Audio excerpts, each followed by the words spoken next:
really preaching to the choir here by saying, you know, get involved, yada, yada, yada, because what you guys have done today is absolutely amazing, whether it be 2-3 laps or, you know, you've been swimming all day since yesterday. I mean, it's absolutely incredible. I don't have multiple sclerosis myself. I'm a leg amputee, obviously. No interesting story for you, like a shark attack or a crocodile attack or anything like that, which is pretty frustrating.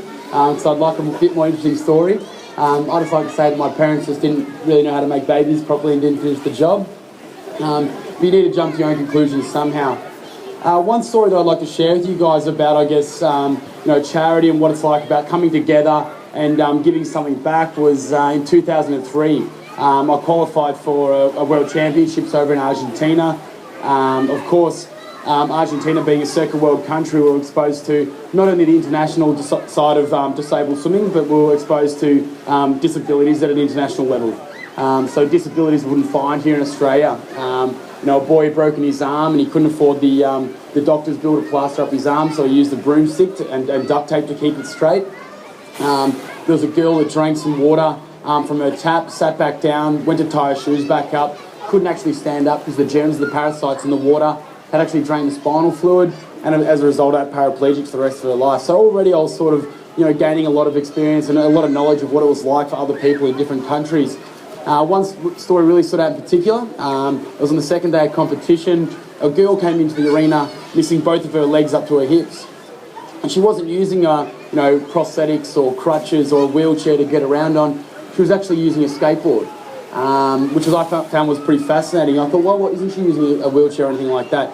Anyway, every day she'd come in on this skateboard, go over to the Argentinian team, get off the skateboard, tracksuit off, back on the skateboard, over to the side of the pool, swim, jump in, warm up, get back on the skateboard, scoot over to the cafeteria, reach up, buy her own food, pretty much doing everything that a normal person was doing. I was absolutely fascinated by this. I approached her, found out her name was Estefania, and she lost her legs in a car accident.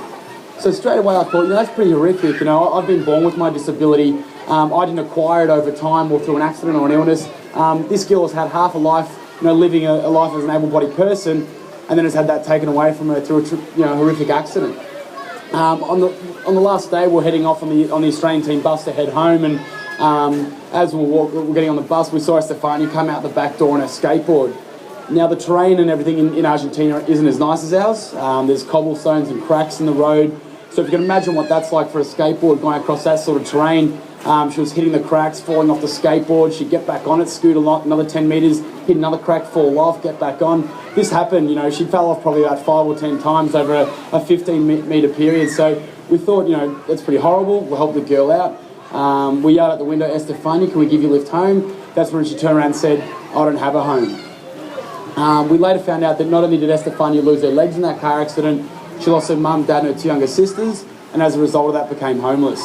And it may sound harsh, but I sat back and I compared my life to hers, and I thought, well, hang on, I've got a roof over my head, I've got a loving family, and God forbid, if anything like that ever happened to me, I'd be looked after, especially in the country that I come from, which is this great nation, where everyone comes together and supports each other no matter what. So coming home from Argentina, I learned that valuable lesson, and we also set up a charity foundation where we raised some money through barbecues and other sort of charity events, sent it over. She's now living at the Argentinian Institute of Sport amongst a new family with other disabled athletes. So knowing that I changed someone's life for the better was more amazing than winning a gold medal at the Paralympics or getting up in the dais in front of all those people accepting something, because that's the sort of stuff that I train for, that I work hard for, and that I'm half predicting it. Well, I'm hoping I get that anyway. Stumbling across Estefania's case was something that I wasn't planning for, and it was a massive shock to the system.